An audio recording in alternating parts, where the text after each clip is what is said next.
রাসূল সাল্লাল্লাহু আলাইহি ওয়া আলিহি ওয়াসাল্লাম তিনি একবার মসজিদে নববীতে বসা, এক বেদুইন আসলেন। বেদুইন, নোমাডিক গাই, বেদুইন যার মধ্যে সভ্যতার ছোঁয়া লাগেনি।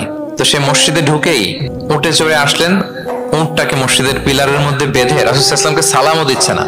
কি দিচ্ছে না? সালামও দিচ্ছে না, কথাও বলতেছে না। মসজিদে ঢুকে পিলারের মধ্যে উটটাকে বেঁধে 2 রাকাত নামাজ পড়া শুরু করছে। 2 রাকাত নামাজের পরে দোয়া করতেছে। কি দোয়া জানেন? দোয়ায় বলতেছে আল্লাহুম্মা আরহামনি ওয়া মুহাম্মাদা ওয়া লা তারহাম মা'আনা আহাদা।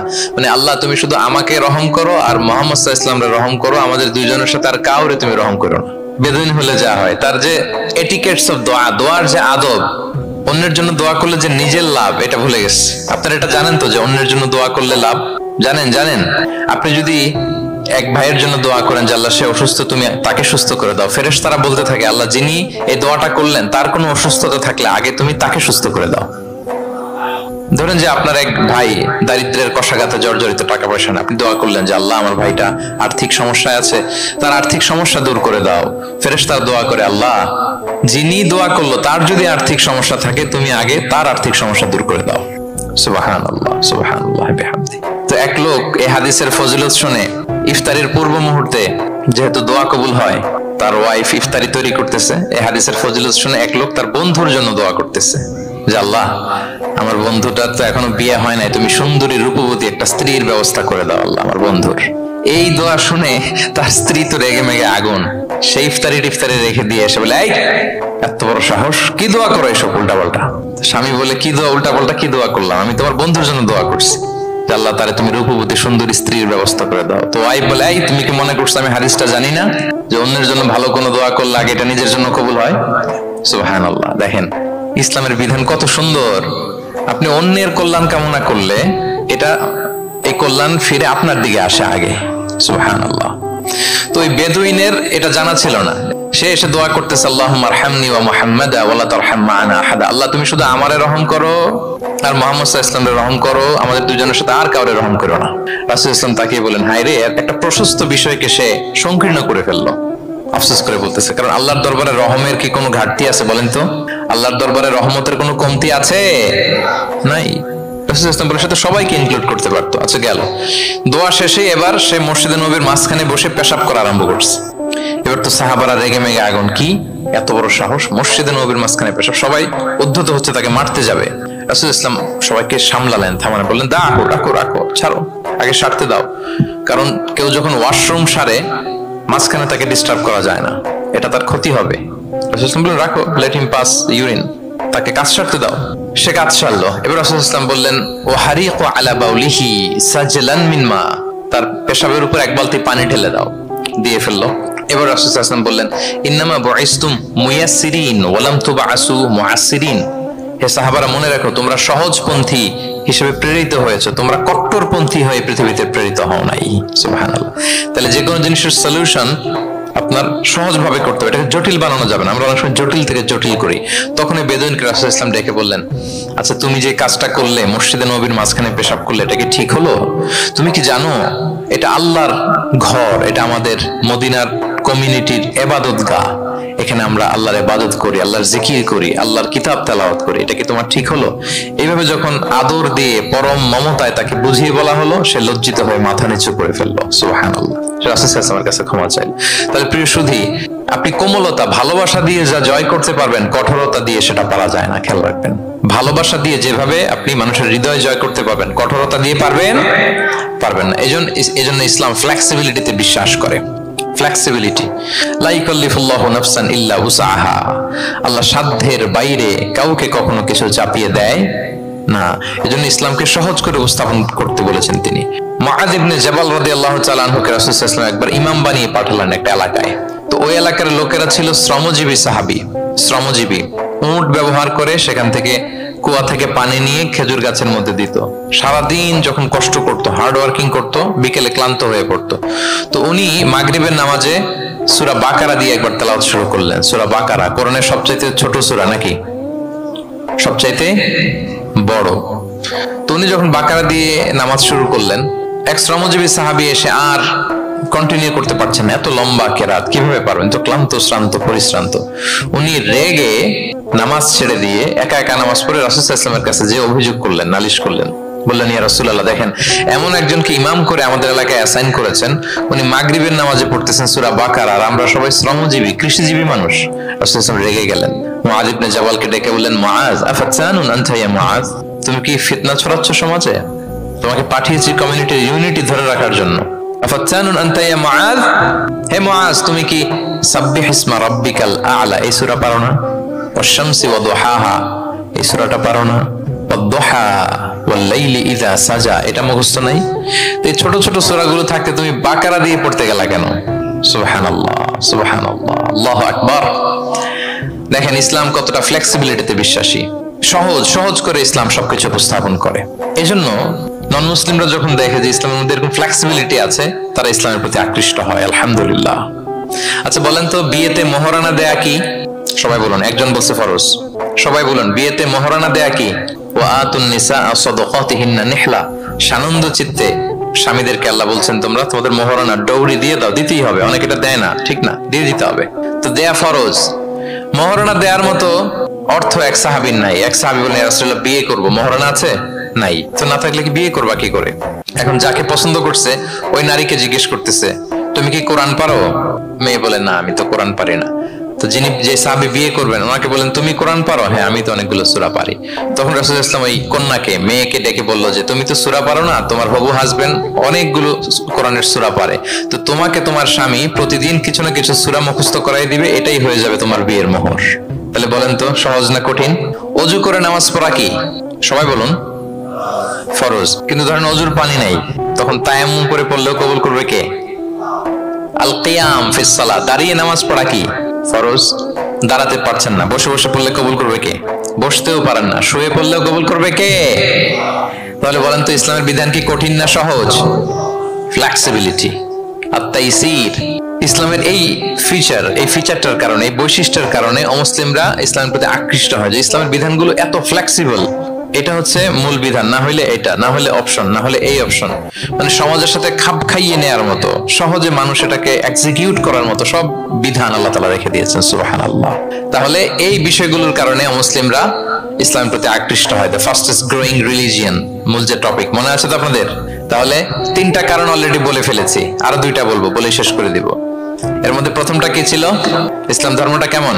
ন্যাচারাল, ভেরি ন্যাচারাল রিলিজিয়ন, দীনুল ফিতরা। 2 নম্বরে সার্বজনীন, দ্য ইউনিভার্সালিটি অফ ইসলাম, আল উমুম, এটা সবার জন্য এই ধর্মটা। 3 নম্বরে কি বললাম? ফ্লেক্সিবিলিটি। ইসলাম খুব ফ্লেক্সিবল, এটা সহজে মানা যায়, সহজে এটাকে পালন করা যায়, এজন্য অমুসলিমরা আকৃষ্ট হয়। 4 নম্বর হচ্ছে ব্যালেন্সড অ্যাপ্রোচ অফ ইসলাম। ইসলামের বিধানগুলো খুবই ব্যালেন্সড, ভারসাম্যপূর্ণ আর কি। এর মধ্যে পরিমিতি বোধ আছে, ভারসাম্য বোধ আছে, এটা ব্যালেন্সড। এই কারণে ইসলামের প্রতি মানুষ আকৃষ্ট হয়। এখানে বাড়াবাড়িও নাই, ছাড়াছাড়িও নাই, মাঝামাঝি। বাড়াবাড়িও নাই, ছাড়াছাড়িও নাই। আমার সাথে সাথে বলেন কি নাই? বাড়াবাড়িও নাই, আর কি নাই? ছাড়াছাড়িও নাই, বরং মাঝামাঝি, ব্যালেন্সড অ্যাপ্রোচ। ইসলামে সবকিছু দেখবেন ব্যালেন্সড। وكذلك جعلناكم أمة وسطا لتكونوا شهداء على الناس ويكون الرسول عليكم شهيدا। অনুরূপভাবে আমি তোমাদেরকে ব্যালেন্স জাতি বা মধ্যমপন্থী জাতি হিসেবে তোমাদেরকে পৃথিবীতে প্রেরণ করেছি, যাতে করে তোমরা অন্য জাতির উপর সাক্ষী হতে পারো আর নবী হতে পারেন তোমাদের উপর সাক্ষী। তাহলে আমাদের ধর্মটা খুবই ভারসাম্যপূর্ণ, খুবই কি ভারসাম্যপূর্ণ, বাড়াবাড়িও নাই, ছাড়াছাড়িও নাই। দেখেন বিশ্বাসীদের বৈশিষ্ট্যের কথা বলতে যে আল্লাহ তাআলা বলছেন ওয়াল্লাযীনা ইযা আনফাকু লাম ইউসরিফু ওয়া লাম ইয়াকতুরু ওয়া কানা বাইনা যালিকা কাওয়ামা।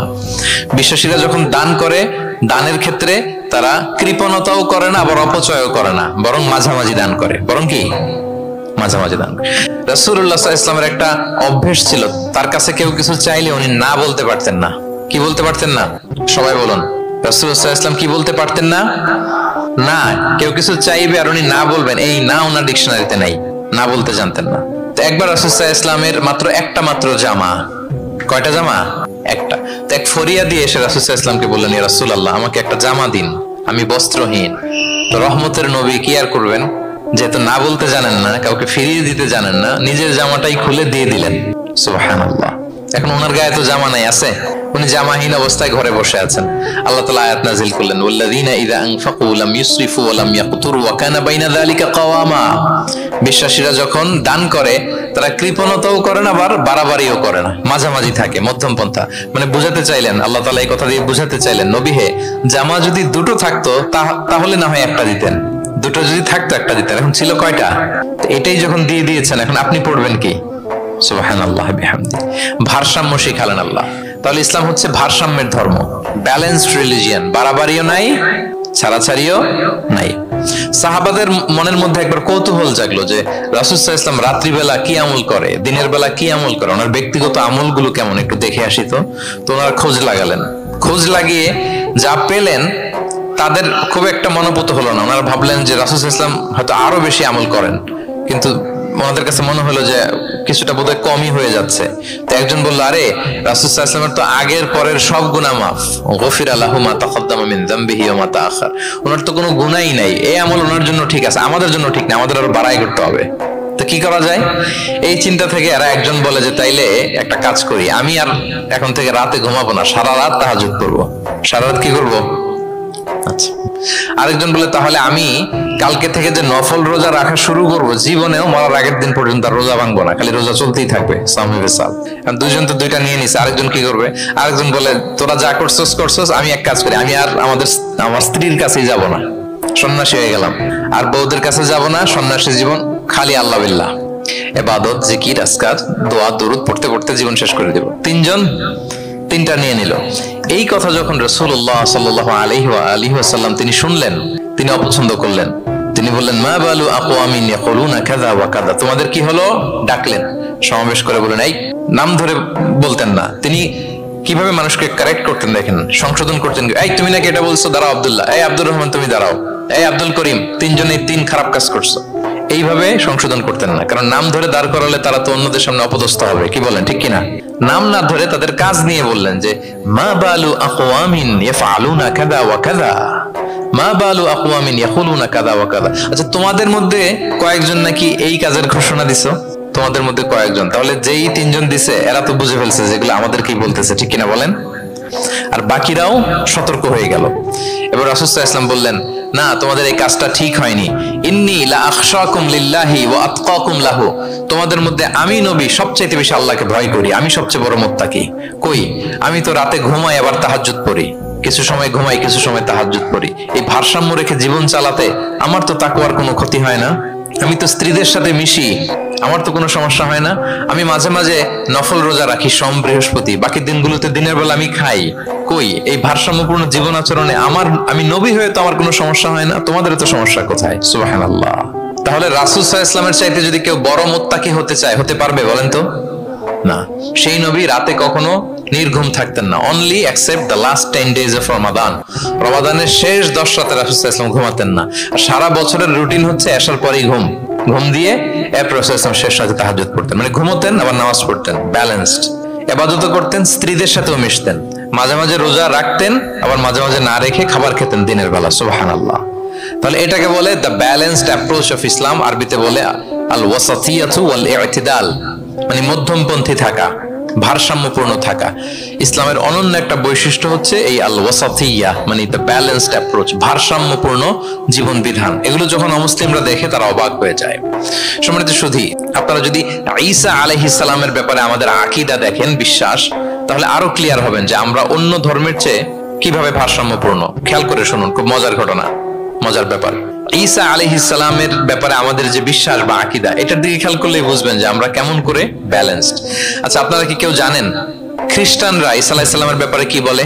কেউ জানেন? জানলে বলুন। আল্লাহর, নাউযু বিল্লাহি মিন যালিক, ওনারা ঈসা আলাইহিস সালামকে বলে আল্লাহর ছেলে, the son of God, Jesus Christ is the son of God, আল্লাহর ছেলে, নাউযু বিল্লাহ। তাও দেখেন ওনার সম্মান বাড়াইতে বাড়াইতে কোথায় নিছে? খোদার চেয়ারে নিয়ে বসাইছে, তাই না? ঈসা আলাইহিস সালামকে খ্রিস্টানরা কোথায় বসাইছে? আল্লাহর চেয়ারে, আল্লাহর সন্তান বানায় ফেলছে, নাউযু বিল্লাহ। তাহলে বাড়াবাড়ি করলো, কি করলো? ঈসা আলাইহিস সালামের ব্যাপারে খ্রিস্টানরা কি করলো? বাড়াবাড়ি। আচ্ছা, আপনারা কি জানেন ইহুদিরা ঈসা আলাইহিস সালামের ব্যাপারে কি বলে? কেউ জানেন? তারা ঈসা আলাইহিস সালামকে ওয়ালাদুজ জিনা বলে, বাস্টার্ড বলে, নাউযু বিল্লাহ। কি বলে? জিনার সন্তান, মানে জারদ সন্তান বলে আল্লাহর এই নবীকে ইহুদিরা। তাহলে ওনাকে অপমান করতে করতে ছাড়াছাড়ি, যেটা নামাতে নামাতে কত নিচে নামাইছে দেখছেন। তাহলে এক ধর্ম ওনারে উঠাতে উঠাতে আল্লাহর চেয়ারে, আর এক ধর্ম ওনারে নামাতে নামাতে জমিনের নিচে। আমরা কি বলি ঈসা আলাইহিস সালামের ব্যাপারে? দেখেন, আমরা বলি ঈসা আলাইহিস সালাম হচ্ছে আব্দুল্লাহি ওয়া রাসূলুহু, তিনি আল্লাহর বান্দা এবং আল্লাহর রাসূল। আল্লাহর বান্দা বলার মধ্য দিয়ে আমরা খ্রিস্টানকে রিফিউট করি, খ্রিস্টান কমিউনিটিকে, তোমরা যে আল্লাহর চেয়ারে নিয়ে বসাইছো এটা ভুল, ওইখানে না, আরো নিচে নামাইতে হবে, উনি আল্লাহর বান্দা। আর রাসূলুহু, সম্মানিত রাসূল বলে আমরা ইহুদিদেরকে রিফিউট করি, তাদের জবাব দেই যে না, তোমরা একজন নবীকে যে অপমান করে বলেছো উনি বাস্টার্ড, না, উনি রাসূলুহু, আল্লাহর প্রেরিত রাসূল, এই বলে ওনার সম্মানকে আমরা উপরে উঠাই। তাহলে একদল নিছিল ওইদিকে, ওইখান থেকে নিচে নামায় নিয়ে আসি, একদল মাটির নিচে ঢুকাই দিছে, ওইখান থেকে উপরে উঠাই নিয়ে আসি, তাহলে আমরা মাঝামাঝি থাকি।